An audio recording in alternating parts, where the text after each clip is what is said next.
Кадыржан Батыровдун элдик мамлекеттик ишканасына берилген объекттеринин бири Мельничный көчөсүндө жайгашкан кыш заводу эсептелинет. Заводдун жер аянты эли 5 гектарга жакын. Бүгүнкү күндө анын имараттары талкаланып, аянты таштанды таштоочу жайга айланган. Муну көргөн тургундар даяр объектти шаарга алып иштетүү керектигин айтышууда. Себеби калкты жумуш менен камсыз кылуу зарыл. Шаардын немесин өткүзүп берсе жакшы болмок бул жерде. Элдер жумуш менен камсыз болуп, ошол жерден казанын кайнатып, бала чакасын багып дегендей. Элибиздин көп эле алды күчтүү балдары чет мамлекеттерде жүрөт. Ошондон көрө ушул жерде өзүнүн үй бүлөсүнүн алдында эле иштеп, неме кылганы жакшы эле болмок.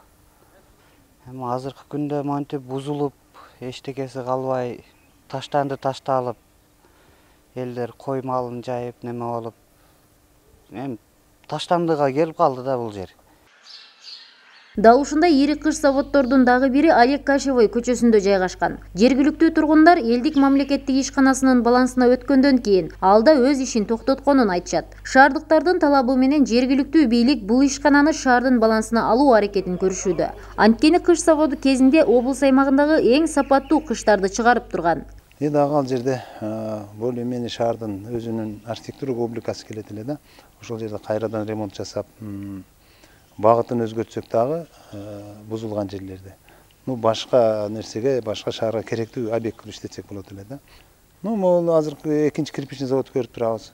Бул жерде өзүнө кайра восстановить кылып алсак, ордуна калыбына келтирип олсак, бул жер стандартка жооп берген кирпичный завод болчу. Сайыз убагында госстандарт деп коет эле, ошого жооп бере турган объект болчу да.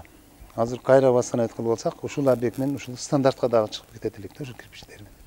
Кадыржан Батыровдон калып шаарга пайдасы тийбей аткан мүлктөрдү муниципалдык баланска алуу жана тургундар үчүн жумуш ордуларын түзүү, шаарды өнүктүрүүгө жергиликтүү депутаттар да киришип, бул маселени чечүү үчүн жогорку кеңештин депутаттарына кайрылышкан. Жогорку кеңештегилер маселе бир жактуу чечилерин убада кылышууда. Эгер аталган объекттер шаардын муниципалдык менчигине өтүп калса, шаар калкына иш орундары көбүрөөк түзүлмөк дешет депутаттар. Бүгүнкү күндө 2 объект биздин мэрияга өттү, биздин баланска.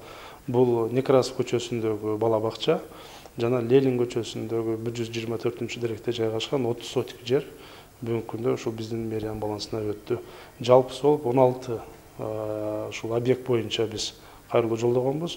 Мен ойлойм, алдыда ушул калган объектилер, мүлктөр боюнча дагы ушул биздин муниципалитетке өтүп калса жакшы болмок. Мунун бирден бир негизи бул шаардын аймагында жайгашкан. Экинчиден, эгер бул имараттар бул мүлктөр биздин муниципалитетке өтүп калса, бул кошумча жумуш орду жана биздин жергиликтүү бюджетке кошумча каражат түшмөк. Ошондуктан биз ушул маселени көтөрүп атабыз. Эскерте кетсек, Жалал Абаддагы өзбек диаспорасынын лидери Кадыржан Батыров 2010-жылдагы каргашалуу окуялардын чыгып кетишине себепкер болуп, сот тарабынан күнөөлүү деп табылган жана өмүр бою эркинен ажыратылган. Анын Жалал Абад облусундагы шаардагы көптөгөн объекттери жана мүлктөрү соттун өкүмү менен конфискацияланган. Акыркы тапта Жалал Абад шаарынын муниципалдык бийликтери бир катар объекттерди кайрадан шаарга өткөрүп алуу аракетин жасап жатат. Бирок мындан кандай майнап чыгаарын убакыт көрсөтөт. Жумагүл Закирова, Бийбек Жумабаев, Жалал Абад шаары, Чолпон ТВ.